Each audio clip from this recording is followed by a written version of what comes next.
Hello guys.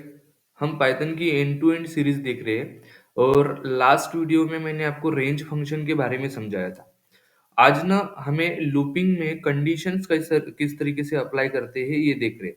देखो, एक topic है हमारा कंडीशन स्टेटमेंट जिसमें इफ इल्स कंडीशन बेसिकली लगाया जाता है। ये ना लूपिंग कंडीशन स्टेटमेंट है। Like looping condition statement means क्या है कि मान लीजिए किसी लेवल पे आपको कोड को स्टॉप करना है, कहीं पे कंटिन्यू करना है या कहीं पे पास करना है लूप को ही। तो बेसिकली उस टाइम पे कंडीशंस लगाए जाते हैं आपके लूप के ऊपर। यहाँ पे ना बेसिकली 3 टाइप के कंडीशंस यूज़ किए जाते हैं लूपिंग में। एक ब्रेक स्टेटमेंट, एक कंटीन्यूअस स्टेटमेंट और एक पास स्टेटमेंट। ये तीनों के तीनों कंडीशन स्टेटमेंट है जब आप लूपिंग के साथ अप्लाई आपको करना होता है। अभी इसका सिंपल सिंपल मीनिंग क्या है या कब यूज करोगे? देखो, सिंपल एक है। मान लीजिए आपके पास 1 से लेके 1000 डेटाज है, रोज है, ठीक है? अभी यहाँ पे ना ऐसा है कि आपको ना एक कोई भी बंदे को सर्च करना है, जैसे कि विराट नाम के एक बंदे को आपको सर्च करना है और इतना आपको आपके पास डेटा है, ठीक है? मान लीजिए ये बंदा, जब मैं सर्च करने स्टार्ट करूँ तो मुझे 0 इंडेक्स से स्टार्ट करना पड़ेगा। कहाँ तक? 999 इंडेक्स तक। बट ये ना मुझे 100 वाले ही रो पे मिल गया। अभी मैंने 0 इंडेक्स से स्टार्ट करना, इसको चेक करना स्टार्ट किया था, फाइंड करना स्टार्ट किया था, बट मुझे कहाँ पे मिल गया? सिर्फ 100 वाले रो पे। बट फॉर लूप सिंपल क्या करता है, 0 इंडेक्स से स्टार्ट हुआ है ना, तो वह जहां तक उसकी लेंथ है वहां तक बेसिकली वो इटरेट होते रहता है। अगर ऐसा हो रहा है तो ये तो मतलब मेरे को किसी काम का नहीं ना, मेरे को तो जो बंदा चाहिए था वो मिल गया है। तो आपको ऐसा लगता है कि मेरी कंडीशन सेटिस्फाई हो रही है इफ इल्स कंडीशन वाली, और मुझे जो भी निकालना था वो मिल गया है। और अभी मुझको ना मेरे फॉर लूप को स्टॉप करना है, मेरे फॉर लूप को टर्मिनेट करना है। तो बेसिकली तब जाके यूज किया जाता है ब्रेक स्टेटमेंट, ठीक है? अब इसको यूज कैसे करेंगे, मतलब मैं इसको सिंपल आपको दिखा देता हूँ। मान लीजिए मैंने यूज किया कि फॉर आई इन रेंज, ठीक है? और इस रेंज में मैं 1 से लेके 11 तक एक रेंज लेता हूँ, ठीक है? और यहाँ पे सिंपल एक कोड लिखता हूँ कि इफ आई में आने वाला डेटा इज इक्वल टू अगर 5 है, मतलब इस डेटा को मुझे फाइंड आउट करना है, तो सिंपल क्या कर देना, कोड को ब्रेक कर देना, ठीक है?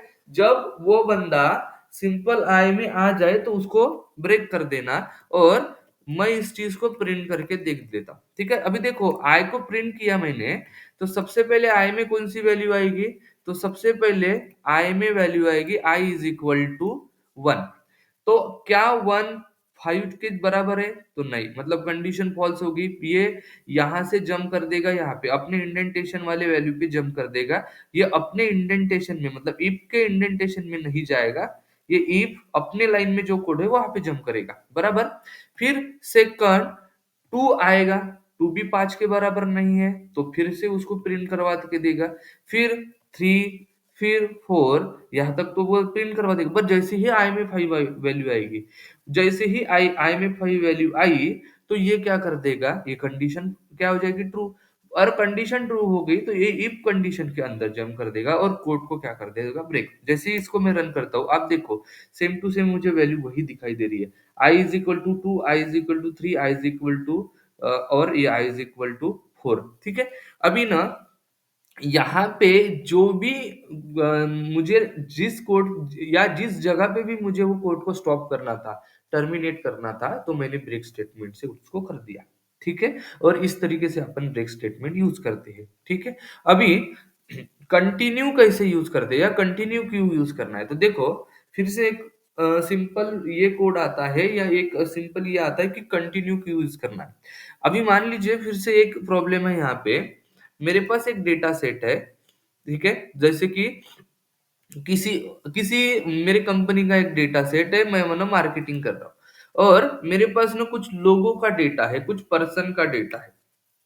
अभी मेरे मेरे को सिंपल क्या करना है, मेरे मेरे को कुछ पर्सन्स को एडवर्टाइज के लिए एड सेंड करनी है। बट जो पर्सन का डेटा है, उसमें से कुछ डेटा को मैंने ऑल कुछ लोगों को ऑलरेडी ऐड सेंड कर दी है, वो डेटा मेरे पास है, बराबर। अभी जिन लोगों को ऐड सेंड कर दी है, उनको सेंड करने की कोई ज़रूरत है क्या? बिल्कुल नहीं, उनको तो ऑलरेडी चली गई ना।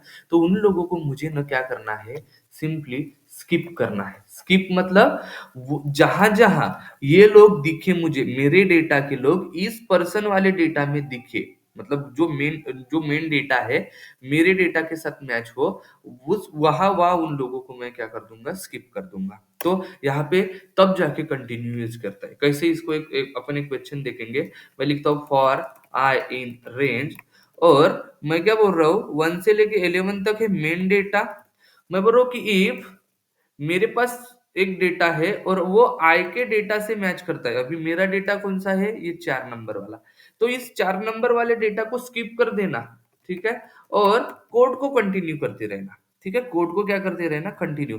तो मैं क्या करता हूँ, जैसे ही प्रिंट करता हूँ, आप सिंपल दे सकते हो, पहली बार में 1 वैल्यू आएगी, तो 1 वैल्यू के लिए कंडीशन फॉल्स हो रही है, तो ये आगे चला जाएगा। फिर 2, 3 के लिए भी फॉल्स हो रही है, आगे चला जाएगा। जैसे ही 4 आएगा, ठीक है? तो ये दिखेगा 4 इज़ इक्वल टू 4, कंडीशन क्या हो जाएगी? ट्रू, ये अपने इसमें आएगा। और इसको हमने क्या दिखाया है? कंडीशन कंटिन्यू, मतलब उसको बोला है स्किप कर दो और आगे चले दो, ठीक है? जैसे ही मैं इसको रन करता हूँ, देखो 1, 2, 3, तो और 3 के बाद डायरेक्टली 5 आया, 4 नहीं आया। 4 क्यों नहीं आया? तो हमने तो उसको स्किप करने के लिए बोला था ना, ठीक है? तो वो सिंपल स्किप हो गया, ठीक है? अभी आप अगर दूसरा भी कोई लगाते हो, मतलब जैसे कि मुझे इससे भी ज़्यादा कुछ लोगों को स्किप करना है, तो आप डेटा को डेटा के साथ मैच कर सकते हो। मतलब मैं बोल रहा हूँ ए इज़ इक्वल टू, और एक आधी लिस्ट में डेटा डाल देता हूँ, जैसे कि 2 वाला, 4 वाला और 6 वाला डेटा स्किप कर दो। मैं क्या बोलूँगा? सिंपल आई इन ए, ठीक है? अगर आई में आने वाला डेटा ए में भी है, तो उसको स्किप कर दो। देखो, तो सेकंड डेटा, 4 डेटा और 6 डेटा आपका क्या हो गया? सिंपल स्किप हो गया। और this is nothing but continue statement. अगर आपको समथिंग ऐसा स्किप, एक आधी वैल्यू स्किप करके आगे भी कोड चलवाना है, तो ये यूज़ होता है। देखो, और दूसरी बात, ये ना 0 इंडेक्स से स्टार्ट करेगा, और अगर आपके पास फिर से 1000 डेटा होगा, तो जिस-जिस डेटा को आपको स्किप करना है, वो डेटा 0 से स्टार्ट करके ये लास्ट में 1, मतलब एक जो भी 1000 डेटा होगा वहां तक ही जाएगा, सिर्फ बीच में का डेटा ये क्या करते जाएगा? स्किप, मतलब ये फुल लेंथ तक इटरेट होते जाएगा। And this is nothing but continuous. अभी पास का क्या है? देखो, एक पास का सिंपल है। अभी बहुत सारे, तुम लोगों में से बहुत सारे लोगों ने बचपन में एक गेम खेला होगा। हमारे महाराष्ट्र में एक गेम खेला जाता है जिसको मामा का पत्र बोलते हैं, ठीक है? हम क्या करते हैं, गोल-गोल बैठते हैं, और गोल-गोल बैठ के एक रुमाल होता है जो जिसके भी पीछे हमने डाल दी, उसको गाना गाना पड़ता है। अभी किसी को अगर गाना नहीं आ रहा है, तो वो क्या करके देता है, अपना गाना आगे वाले को पास कर देता है, और पास करने के बाद क्या बोलता है, तू गा भाई, बराबर। यही सेम काम यहाँ पे भी पास करता है। मान लीजिए आपको आगे जाके ये समझ में आएगा, ठीक है? कि मान लीजिए मैं फॉर लूप लिख रहा हूँ, फॉर आई इन रेंज, ठीक है? Basically for I in range. अभी 1 से लेके 11 तक लिख रहा हूँ। कभी-कभी क्या होता है, जब मैं अपन आगे कोड लिखेंगे ना, तो बहुत बार जो ये ऐसे कोड होते हैं जो ये कीवर्ड स्टार्ट करके देते हैं, और जिनको इंडेंटेशन आता है, इन कोड को इंडेंटेशन में कुछ लिखने की ज़रूरत होती है, कुछ भी। बट मान लीजिए मेरे पास 2 कोड है, एक फॉर आई इन रेंज और एक for I in range, but मेरे को 11 से लेके 21 तक चलाना है, और इसका ना मेरे पास कोड अभी फिलहाल लिखा हुआ है। कोई भी हो सकता है, ठीक है? बट इस कोड का लॉजिक ना मेरे को फिलहाल नहीं मिल रहा है, या कंपनी की तरफ से नहीं मिला है। बट इसको मैं ऐसे नहीं छोड़ सकता। ये क्या देगा? इंडेंटेशन एरर देगा। वो बोलेगा ये फॉर लूप इस फॉर लूप के इसमें अंदर चाहिए। बट नहीं, मुझे तो दोनों फॉर लूप सेम इस पे चलवाने हैं इंडेंटेशन पे, तो कैसे करें? तो ये तो एरर देगा ना, तो हम क्या कर देंगे, इसके अंदर लिख लेंगे पास। और पास लिखने के बाद क्या बोलेंगे कि भाई, तेरे को फिलहाल कोड देने का है, मतलब तेरा लॉजिक अगर अभी तक नहीं मेरे को पता, मैं फिलहाल इस कोड को चलाऊंगा। अभी कोई कोई बोलेंगे कि फिर इसको लिखना ही क्यों?